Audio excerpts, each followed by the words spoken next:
Hola, ¿qué tal? Buenos días.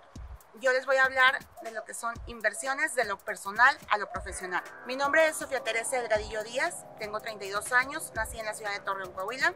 Soy hija única, mi mamá es educadora, mi papá trabajó toda su vida en la banca y ellos son una gran parte de las lecciones que yo he tomado y del por qué hago lo que hago.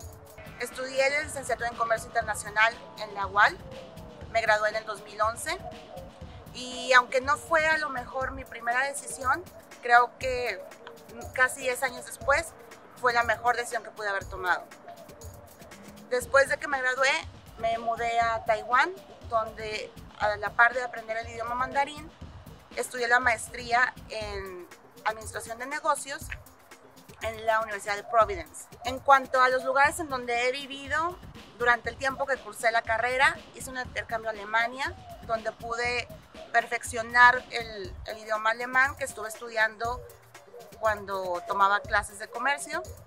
Y posteriormente, como les comentaba, estuve en Taiwán, estuve 4 años y posteriormente por cuestiones de trabajo me cambié a Corea del Sur, donde estuve 1 año y medio.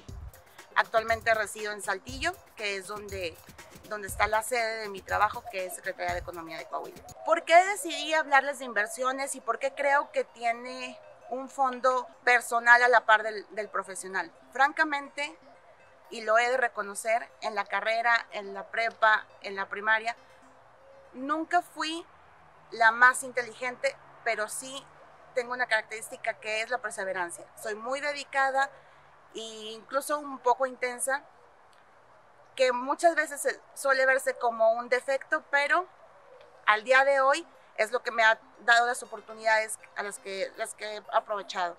En la universidad tuve una beca bastante grande por un tema de promedio, y la maestría también tuve una beca en el extranjero, que fue una beca total, que como les comento, mucho fue el esfuerzo diario y mucho fue la dedicación, porque siempre ha habido competencia que por cualidades innatas yo reconocía que eran las que me superaban, pero como tenía yo muy fijo qué era lo que quería hacer, eso me ha dado bastante rumbo en cuestión de decidir a dónde ir. En cuanto a las decisiones que van forjando el rumbo o que te van diciendo hacia dónde ir, yo creo que tiene que partir todo de lo que quieres hacer.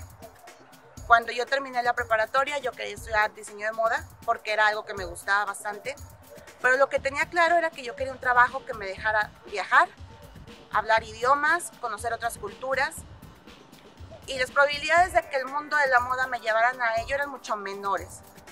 Por otra parte, me gustaba también comercio internacional, que era una carrera que empezaba a tener bastante auge por el tema de que se abría China al mundo y que Estados Unidos, el Tratado de Libre Comercio y demás.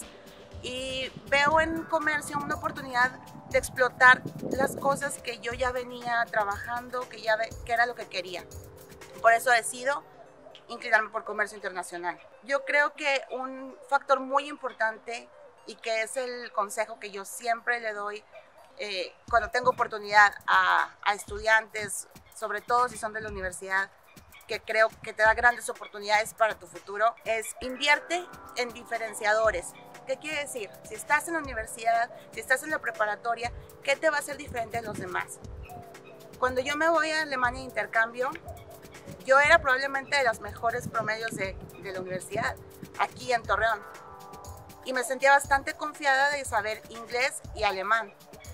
Llego allá y me doy cuenta de que mi competencia no eran mis 6 compañeros de comercio, que no eran mis compañeros de administración de la UAL, era, como internacional que es, todos los que estaban allá, que ya hablaban 2 o 3 idiomas más que yo. Esos puntos en los que personalmente puedes invertir tu tiempo, invertir tu esfuerzo, tu dinero, creo que son los que van a hacer la diferencia a la hora de lograr o no lograr tus sueños. El que el sábado a lo mejor a veces te dé flojera pararte para ir a una clase de francés o a una clase de mandarín, va a hacer la diferencia a la larga. Entonces creo que sí vale mucho la pena el invertir en ti, porque al final tú eres el responsable de lo que va a pasar, tus éxitos y tus fracasos. Otro tema que a la larga, y sin saber que iba a hacer gran diferencia en mis éxitos futuros, fue todos los grupos de apoyo social, de ayuda a la comunidad, que muchas veces por deseo de ayudar a la gente, muchas otras veces porque se veía lo mejor en tu currículum o en lo que vas haciendo. Esas actividades a la larga van sumando a lo que tú eres, porque la gente con la que convives, las personas con las que interactúas van agregando experiencias que van nutriendo a todo lo que es tu persona y quién vas a ser en un futuro. Finalmente, tenemos la parte del ámbito profesional. Ya que elegí mi carrera, la decisión era por qué área me voy a ir. Ya sé que es comercio internacional, quiero vender, quiero estar en compras, quiero estar en logística. Eran distintas las áreas con las que podía yo desempeñarme en un futuro. Y me doy cuenta de que empecé a trabajar para los últimos semestres de la carrera en la parte de export, ventas, revisando contratos de compra-venta internacional, y era algo que me gustaba bastante. Pero se presenta la oportunidad de irme al extranjero y trabajar para un proyecto personal que una amiga me estaba invitando. ¿Fue difícil tomar la decisión? Sí. Aquí ya tenía a mis amigos, tenía un trabajo seguro donde estaba, y allá en realidad no tenía nada. Pero volviendo al tema de qué es lo que quieres, si yo quería viajar y quería ser de las personas que se la pasan en los aeropuertos, el trabajo que estaba aquí no me iba a llevar para allá. Entonces la decisión fue vender las cosas, mi ropa, todo lo que yo tenía, e irme para allá. Luego llega otra decisión. El proyecto para el que yo me iba no se concreta y yo ya estaba viviendo allá. Entonces ahora es, ¿qué haces? Yo creo que aquí es importante el creer y pensar fuera de la caja, fuera de lo que es sencillo, o las decisiones que son sencillas de tomar. Y apliqué para varias becas, varias me rechazaron, pero una me aceptó. Yo sabía que si ya estaba allá, que si ya tenía casi un año invertido en aprender mandarín, que no era ni un 10% de lo que yo necesitaba para considerarme suficiente para poder ponerlo en mi currículum y decir que yo sé hablar mandarín, tenía que quedarme allá. Finalmente me dan una beca del 100% y decido estudiar el MBA en Taiwán.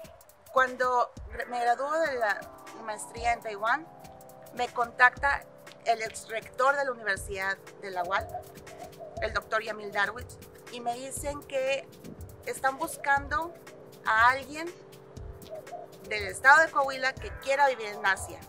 Ellos ya tenían 6 meses buscando a una persona que quisiera irse de aquí hacia allá a vivir.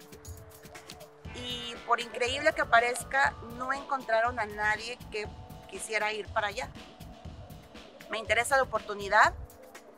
Decido empezar con este trabajo que yo nunca pensé trabajar para gobierno, porque veo la oportunidad de apoyar desde donde estoy a mis ex compañeros, a mi familia, a mis primos, a mis amigos, donde la situación en ese momento era bastante complicada por un tema de inseguridad del pasado, porque empresas no llegaban a la región, porque los empleos eran mal pagados, y veo en eso una oportunidad de yo ayudar a mi comunidad, a mi estado, y acepto el trabajo. En su momento la entrevista fue digital, por Skype,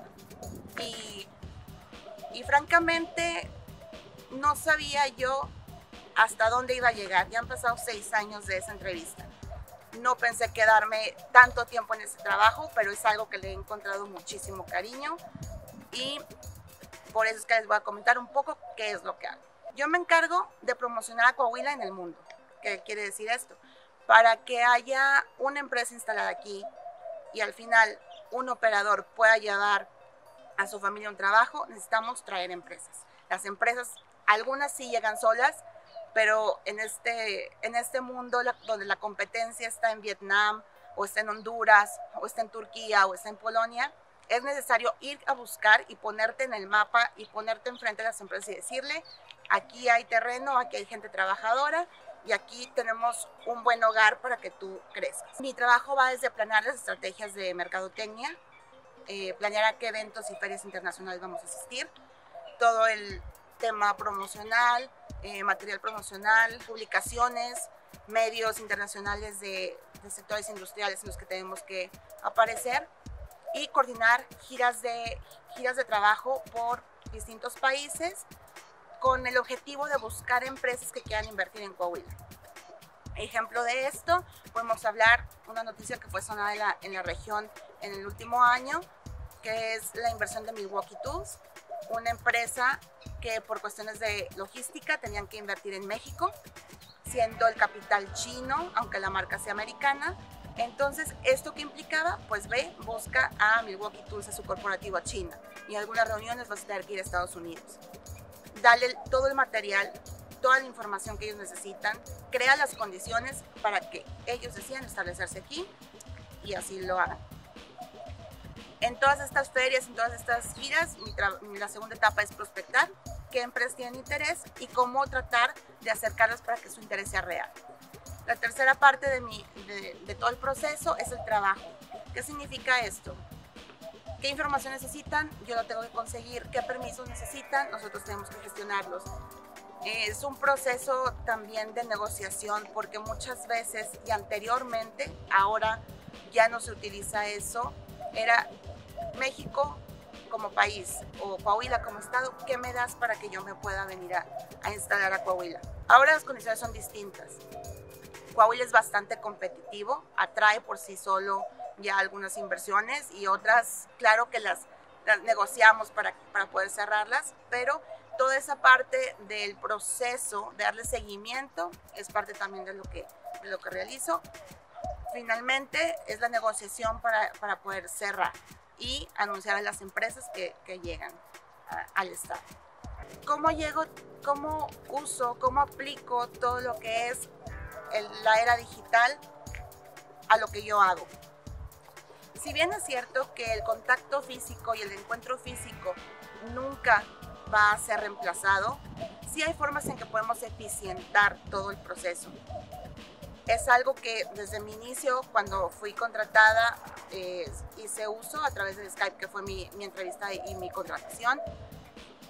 Pero todo el seguimiento, normalmente las empresas, el primero o segundo contacto serán a lo mejor en persona, pero posteriormente viene una serie de intercambios que por eficientar tiempos y hacer rápidos los procesos, se hace a través de correos electrónicos, incluso WhatsApp.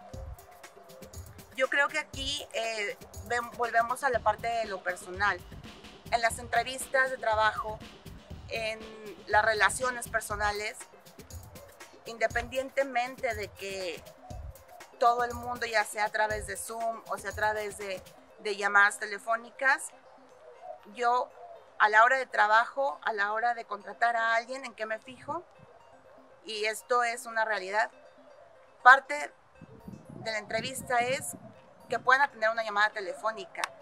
Es impresionante cómo sobre todo durante esta pandemia, nos ha hecho muy digitales y muy poco personales, pero al final lo personal es lo que cierra las negociaciones. ¿Cómo crear valor para que puedan sentirse que las dos partes están ganando? Y lo hablo desde una contratación, que la empresa y que la persona, el empleado, sienta que los dos están teniendo un buen arreglo, hasta una negociación como las que nosotros realizamos, que es que la empresa se sienta que va a llegar a un buen lugar para invertir y que va a ser redituable para ellos, y que el Estado sienta que está creando oportunidades y trabajos a un buen costo.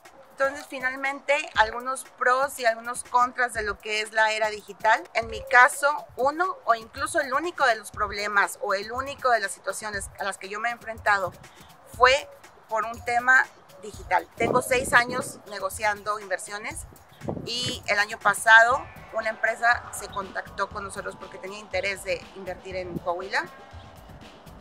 La primera llamada fue llamada telefónica directamente, no fue videollamada, y sin ningún problema nos entendimos, hablamos bien y quedamos en el mejor de las comunicaciones.